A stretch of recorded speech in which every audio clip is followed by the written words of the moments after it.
Beta.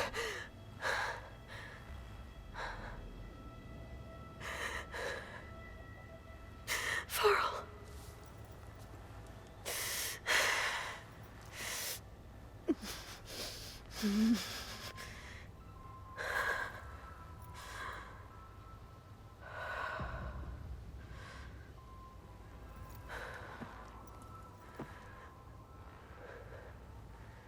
Where am I? Ah, you're awake. You took quite a hit when Gerard attacked you. I imagine you must still be in a great deal of pain. I can assure you that we are safe. The others can't detect us here. You mean the other Zeniths? You must be Tilda. I wasn't sure if Beta would have told you about me. Where is she? Alive. And while she isn't where she wants to be, not in urgent danger. We must discuss how to get her back, of course, after you've shaken off the cobwebs. When you're ready, take the stairs down the hall and come see me. In the meantime, I'll make breakfast. Breakfast. Okay.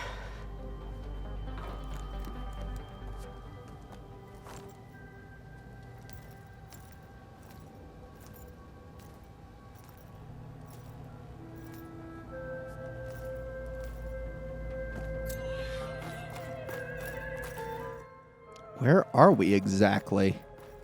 Do I hear music? I believe I do. I'm gonna have a look over here. Some kind of survival bunker. It's very strange. Is that classical? What in the heck? Sculptures? What is this? Paintings? Just a few favorites from my collection. Rescued and stored here just before I went off-world. Take a look, if you like. I'm curious to hear your impressions. My friend is dead. Beta and Gaia are gone, and you want me to look at old paintings? Don't be so quick to dismiss the comfort we can find in art, or the insight we might gain.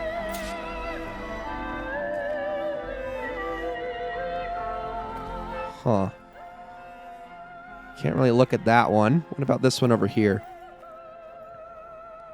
Nope, nothing about the sculptures. What about the paintings themselves? My favorite pairing on the left is Woman Reading a Letter by Vermeer, a true master.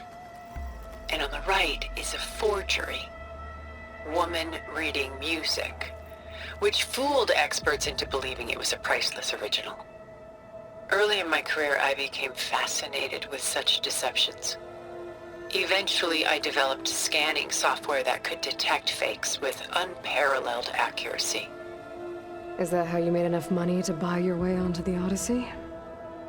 Oh no. I made my real fortune later.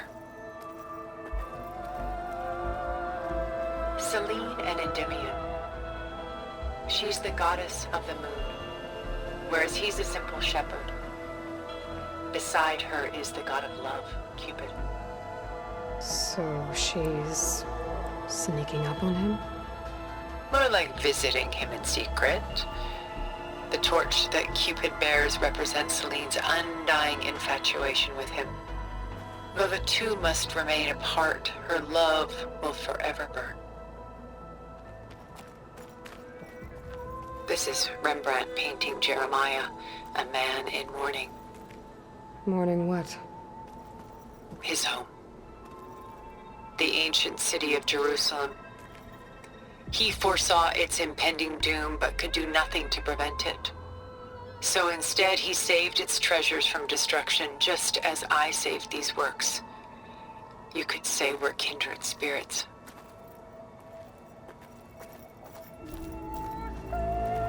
A portrait of the painter, Rembrandt's son Titus, depicted in the habit of a monk. I don't get it. Why would someone like you, with infinite resources, care about this painting of a boy in a hood? It's not the image itself, but the feeling it conveys. The face is bright and defined, but his eyes are downcast, heavy with misfortune. and the background seems to swallow all light. The painting is infused with a sense of loss. I guess I understand how the painter feels.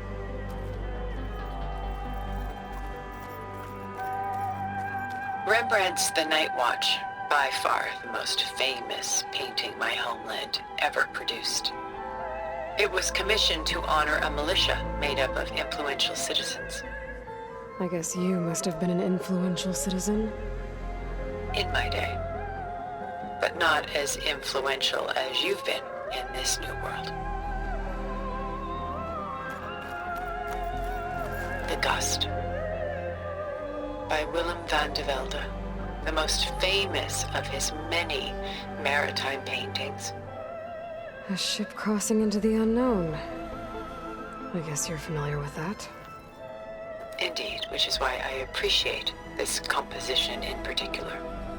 Though waves and wind threaten to destroy the ship, it perseveres, clinging to the light even as darkness closes in all around it. So, okay, I'm not going to try to sound stupid here, but Tilda is Dutch? I think that's where all these are. Is that what it is? Is it Dutch? From the Netherlands or Holland more specifically? I actually could be wrong about that. I was thinking Germany, but then I was like, no, I think it's Netherlands, Holland in particular, but I probably should look that up. We also got statues here. We can take a look at these. She's pulling out her own hair.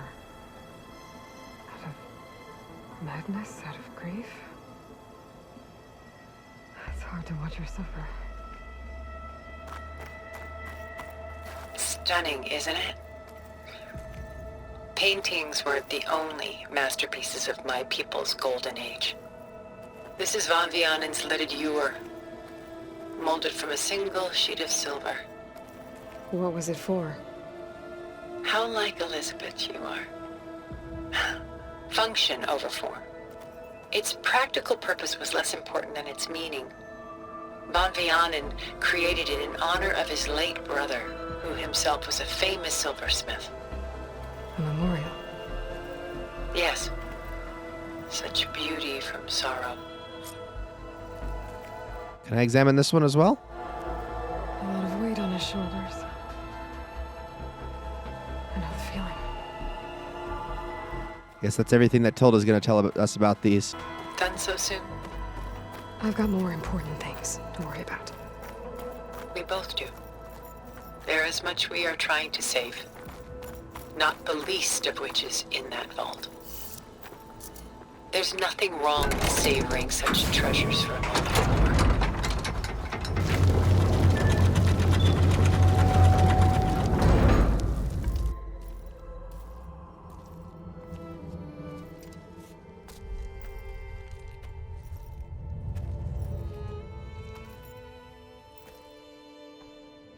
There you are. Feeling better? How did you find us? At the cauldron? And what did you do to everyone right before I passed out? All business, I see. Well, suffice it to say we were keeping a very close eye on Hephaestus, knowing we would need it at some point. Your ruse didn't fool us, and as for my little trick, it was an overload of the senses, accompanied by an energy discharge. Gerard and Eric were only momentarily disoriented due to their shields, but it rendered you unconscious while I got you out. Perhaps some breakfast might steady you a bit?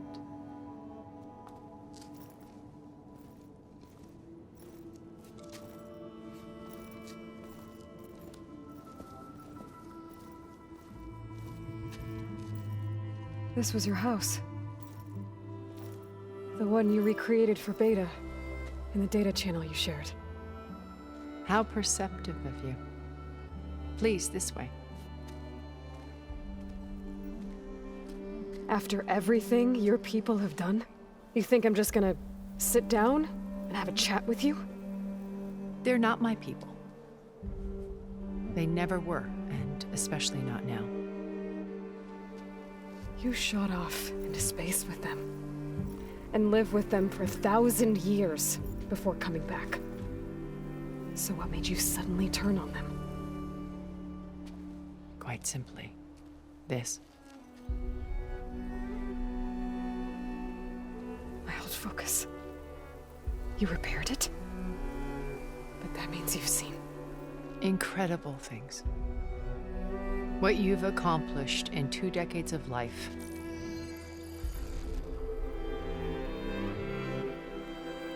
A 1,000 years at my back, and I haven't even come close.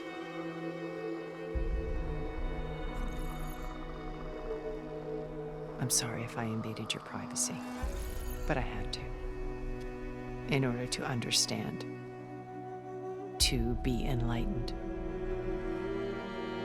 You truly are Elizabeth's blood. With her drive, her sense of mission, her integrity. Watching all this shamed me for the company that I've kept. Having seen it, all I want is to help you. Even if it means stopping your friends? Especially so. Please, sit down.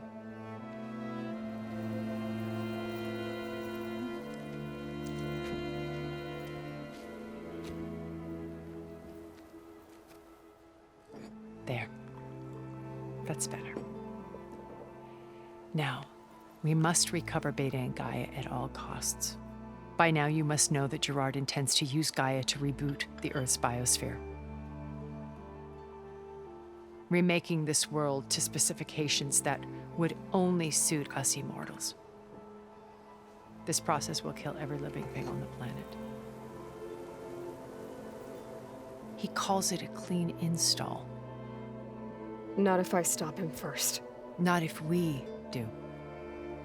And once he and the others are gone, we can work together to fulfill Elizabeth's dream. I'm sure Beta told you that there's a build of the Apollo database on board our ship. A complete collection of human knowledge. With that and Gaia, we could do everything Elizabeth wanted. Heal the biosphere, educate the people of this world, uplift them. Create the world she imagined. Let's not get ahead of ourselves. From what I've seen, your friends are invincible. I do wish you would stop calling them my friends. And they're not invincible. In fact, a friend of yours has found a way to defeat them. Silence. Oh, he's been a busy bee, building an army powerful enough to crash through Gerard's precious base. Yeah. Regala and her rebels. Even now, she's preparing a final march on the Tenakth capital. When she wins, she'll have the entire tribe under her control. Hundreds of warriors and machines to throw at the base. She's been duped. They'll all perish, of course. But it should be enough to break Gerard's defenses and allow Silence to kill him. Along with all the others. Using the new weapon he's developed. Yes, he's found a way to circumvent our shields. Truly an exceptional man. He's planned for everything. Except you and me. You see, while his army is battering down Gerard's doors, you and I will sneak in through a back way. One that only I know about. While Silence and my friends are busy battling each other, we'll take back Beta and Gaia. I told you I want to help you. I mean it.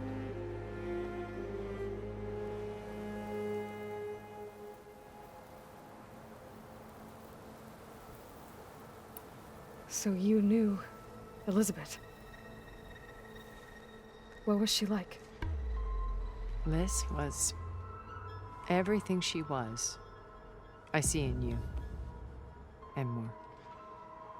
Your ingenuity, your determination, your moral compass. You've managed to distill her greatest qualities and make them your own. I'm not asking about me. Tell me about Elizabeth. What was she really like?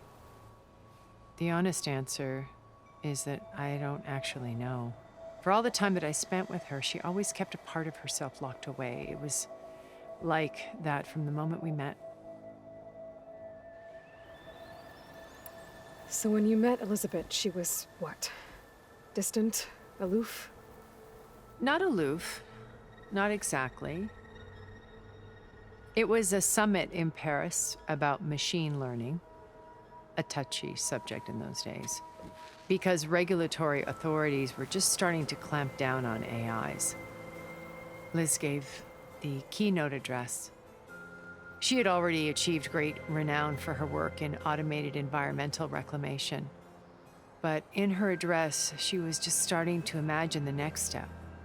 An AI-driven system that wouldn't just act on its programming, but actually take responsibility for its sphere of influence.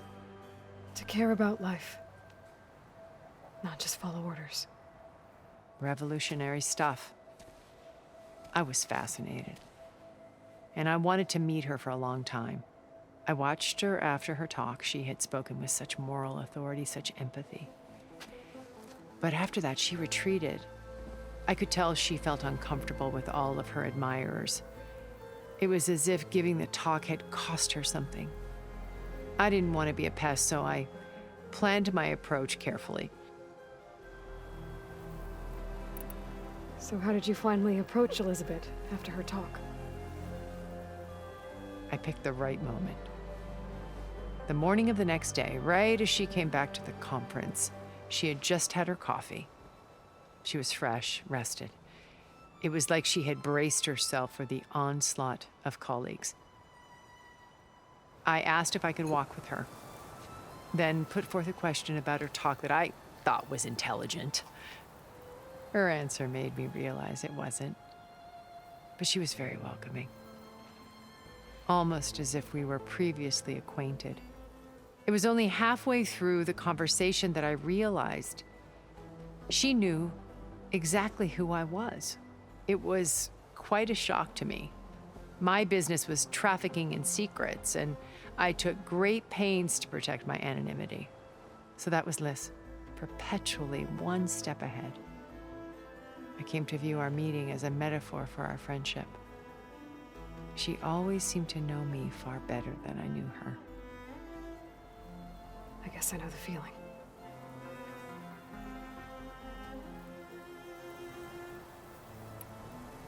How do you know about Silence's plan?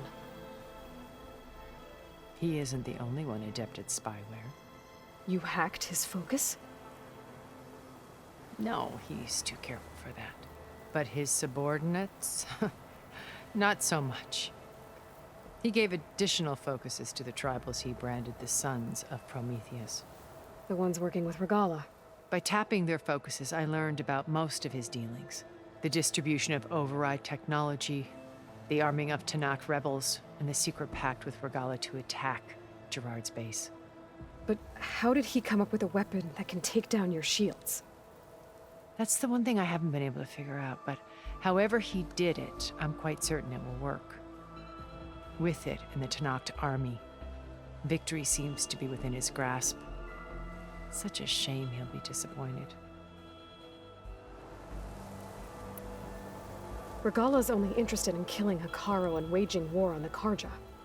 What does she have to gain by attacking Zenith? It's the price she must pay for her war. Without the ability to override machines, her little rebellion would have languished in the desert. So she trades with the Sons of Prometheus. Machines to help her overthrow Hekarro. In exchange for an assault on the base. Pride has deluded her into thinking she can actually survive such a battle. And all without ever knowing who the Sons of Prometheus really answer to. Yet for all of Silence's brilliance, still he underestimates you. That blind spot is what will allow us to take Beta and Gaia right out from under him. While hundreds of Tanakh are cut down outside. Beta told me your colony was destroyed. That you came back to Earth because you had nowhere else to go. It's true. After we reached our destination, a planet in the Sirius star system, we spent decades building a new home. The physical constraints of Earth, the boundaries of mortality, gone. To think of what we could have done with it. It might have been a utopia. Instead, we stagnated, absorbed in effortless comforts and virtual realities. It took a cataclysm to finally yank us out of our stupor. What happened? A massive geological event. We knew of instabilities in the planet core, but we underestimated them. By the time the collapse was upon us, it was too late to stop it. Only a few of us made it to the ship in time. We set course for Earth, the only safe harbor left to us. Which you decided to make unsafe for anyone else. Not me. Gerard. He believes it's better to wipe the canvas clean than work around the smudges. No more primitive tribes, no more combat machines, only a blank slate to do with as he pleases. But we will stop him. All we have to do is get into that base. What exactly is your plan to sneak into the Zenith base? We will make use of a lesson I learned from an early age. Always know your exits. In this case, a place where Gerard's new construction meets the ancient foundation, a passage that only I can access. When Silence flings his army at the base, we will enter through this back door, bypassing most of the fighting. The distraction will provide us with a window in which to rescue Beta and Gaia. Once we're inside the base, where will we find Beta and Gaia?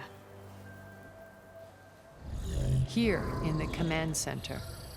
By then, Gaia will have been reunited with all of its subordinate functions, including Hephaestus.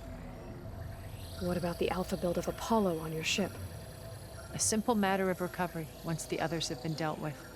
With that in hand, we'll have everything we need to make this world as it should be. You said Beta is not in urgent danger, so what are the Zeniths doing to her? Putting her to work. Merging Hephaestus with Gaia. A difficult, time-consuming task, as I'm sure you know. They will compel her if need be. But her life is not in danger. She's the only one who can do it. Because you people made her to be nothing but a tool. Gerard's idea, not mine.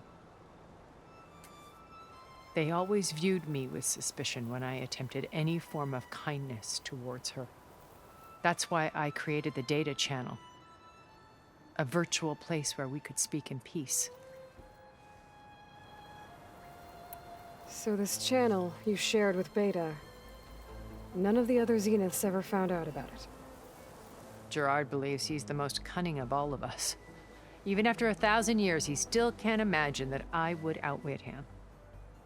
The channel allowed me to interact with Beta away from their mistrustful eyes.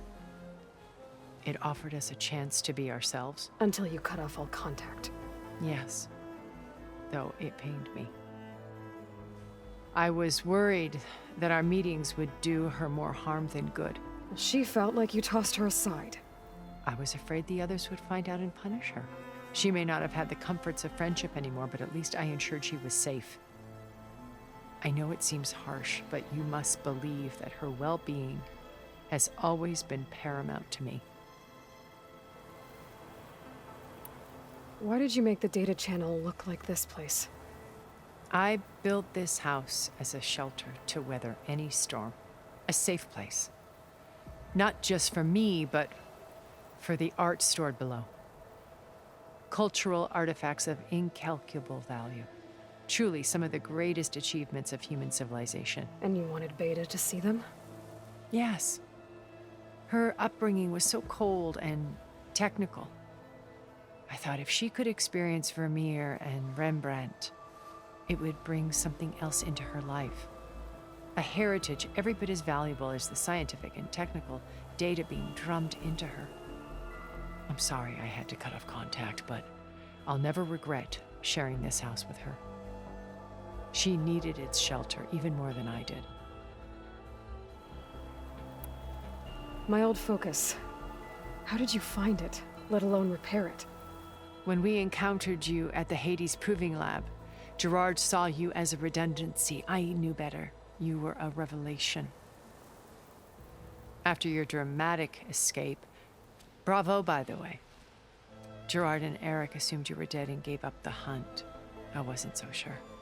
When the others were busy, I returned to the lab and searched for any trace of you. That's when I found this little treasure. Not easy to repair, but certainly worth the effort. As I watched your life unfold, you were like a splash of color on a worn canvas. What Liz was, and more. Did you show it to the others? Of course not. It was your actions that inspired me to defy them. It's worth noting that if I hadn't found it and watched its contents, I wouldn't have known to save you at the cauldron. You'd be dead, So I should be grateful. if you like.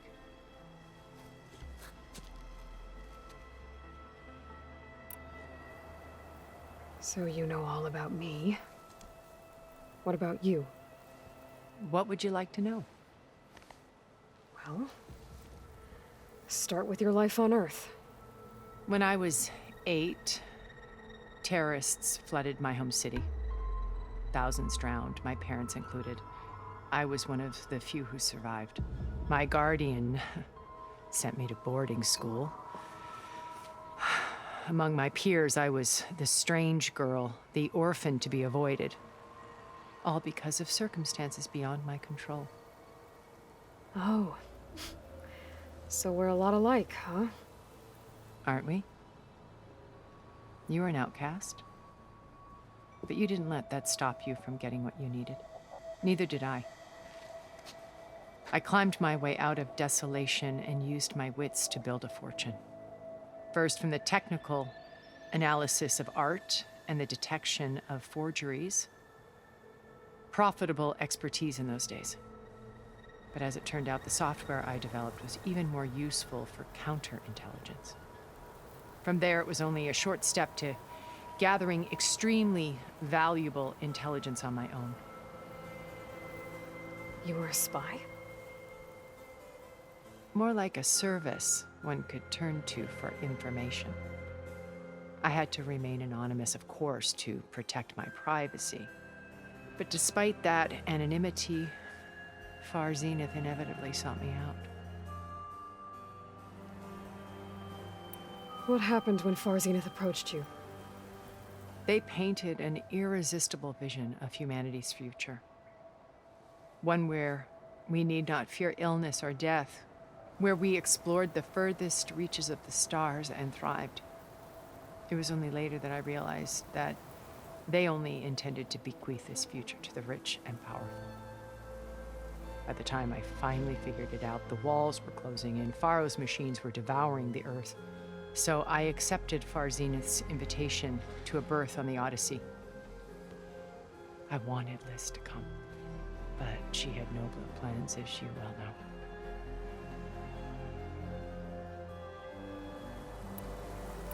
So you didn't know the other Zeniths were monsters until it was too late? I knew some of them were, certainly. It wasn't until we were off-planet that I understood the true scope of their greed. I was grateful to simply be alive, but the others became obsessed with a kind of effortless immortality. They built a colony where machines serviced their every need, where any memory or fantasy could be endlessly savored in virtual reality. It wasn't life. It was stultifying, a pampered dream state. As the decades passed, I withdrew more and more, alone yet again, but this time with eons to consider my mistakes. Now, finally, having met you, I feel like I have a second chance. To do what? Help you, of course. To fulfill Liz's dream, which isn't so different from Far Zenith's original vision. A better future for humanity.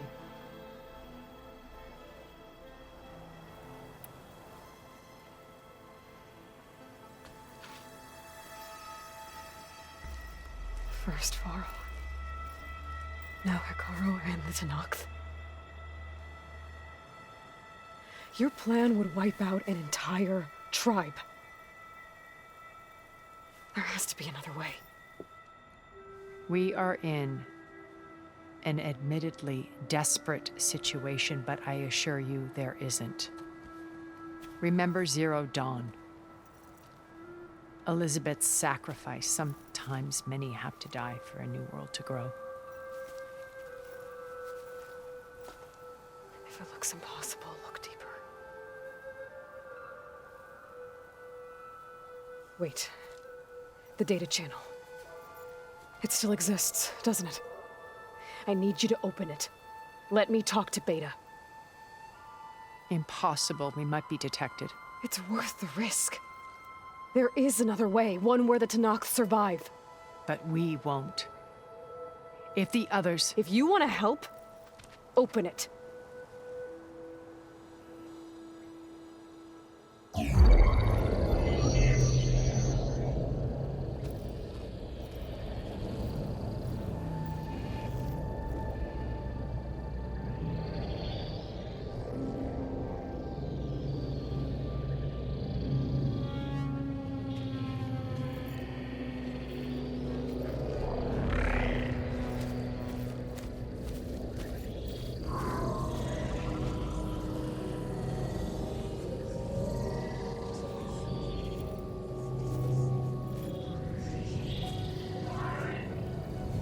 What are they doing to her?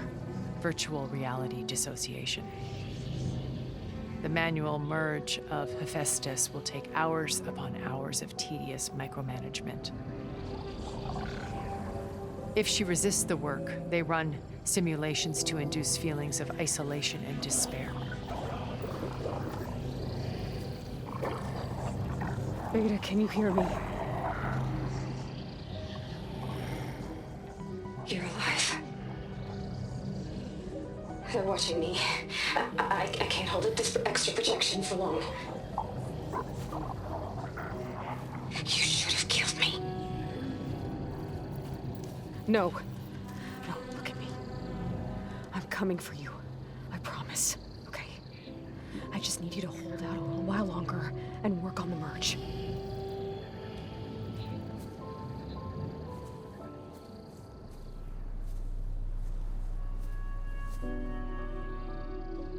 Then I think it can be done. I'll contact again when it's time. Can you hold on? As long as I know you're coming for me, I can endure anything.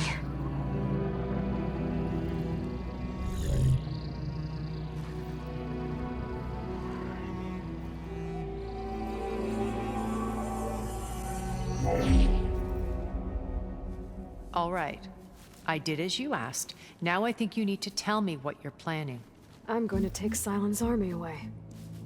I don't need it. Only the weapon he made to penetrate your shields.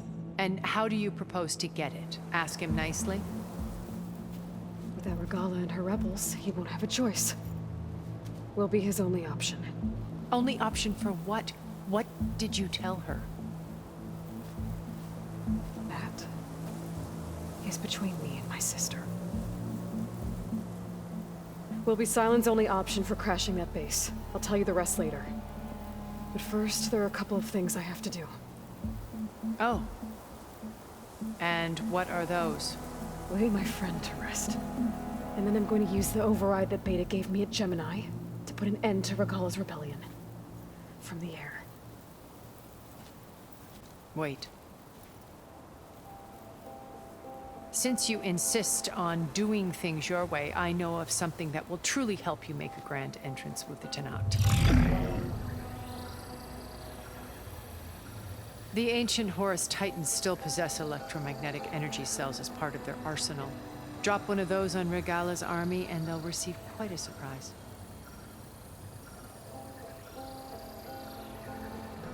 So go, do what you must. I'll come to your base if you manage to bring Sylens to the table. Not if. When.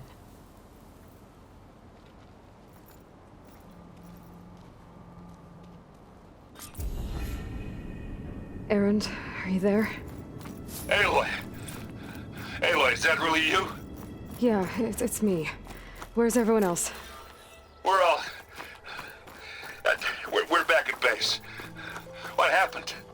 It might be easier to explain in person. I'll try to join you there when I can. Okay. We'll wait here for you. It's good to hear your voice, Aloy. Yeah, wow. There was a lot to go over in that episode. And there's actually still more that I want to take a look at before we end this one, because I would like to just start the next episode back at the base. So really quickly, let's take a look at some of these data points that have been left here really quickly.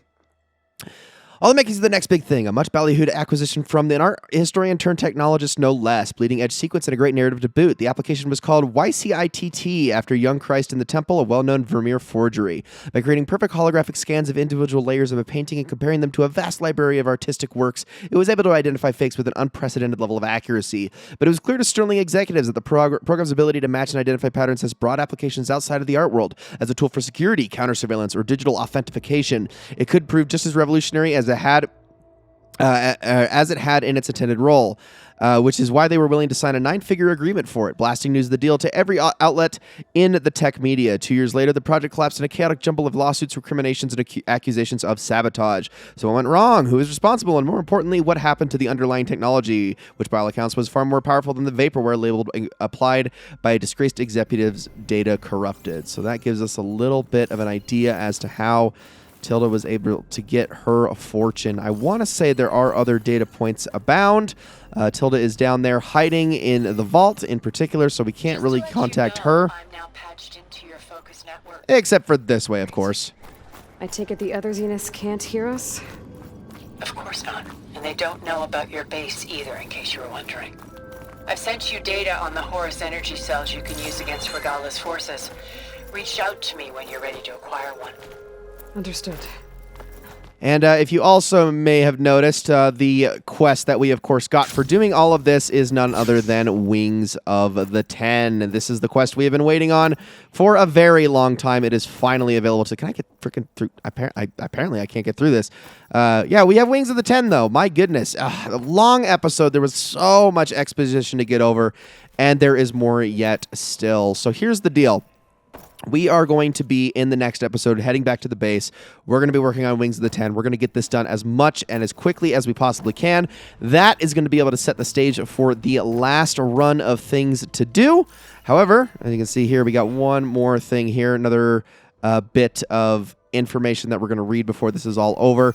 Now, I want to clarify one thing really quickly before we go any further. With Horizon Zero Dawn, the way that I did things was we held off the end of the game for the Frozen Wilds expansion, which is, by the time this video is out, you will know that the Burning Shores expansion for Horizon Forbidden West, unless it gets delayed, is already out. I am not going to be taking the same approach that I did with Zero Dawn, where we held off that finale for the end of the Frozen Wilds, and then we got back to it. This time around, we're just going to be finishing the game. Then we will be jumping into the Burning Shores expansion. So you don't have to worry about that pause or anything. There's no need for that this time around. It doesn't make sense, especially just due to the nature of the story within this game. There's no point. Zero Dawn was, it kind of ended in such a way that it was, you know, originally supposed to be the only game in the series until a sequel happened, and now that we know that this is going to be a trilogy, things are a bit more complicated than that. So we are not going to be pushing anything off. We're just going to jump right on into it. I promise you. So if you're worried about any of that, there are your fears assuaged. Let's finish by reading this last bit of data. This is why I came up here to get. Data corrupted, cyber attack by far-right anti-migrant group Purity Action Europe reversed key instructions to the city's new storm surge barriers, rendering them fully open during a massive extratropical cyclone. The resulting flood cascaded through the city in a matter of minutes, effectively wiping it from the face of the earth. I was one of the lucky ones, recalls survivor Tilda Vandermeer, who was 8 at the time of the attack. My family was wealthy. We had a watertight vault for some of our most precious belongings. My father locked me inside when he went to look for my mother. So I waited there in silence as the waters rose, praying every moment that my parents would return, and they never did. As horrible as that sounds, Tilda was lucky indeed. In addition to her parents, the flood killed more than 100,000 people, including approximately 40,000 climate refugees. And there we go. That is how what happened to Tilda came to pass. Guys, that is going to be it for this episode. Thank you all so very much for watching. Next episode, I promise you, we will be back at the base. We're going to bury Varl. We have a lot to discuss. A lot to get going. This Wings of the Ten quest is going to take some time. So, yeah, sit tight, get ready. Game's only just begun. See you all in the next one.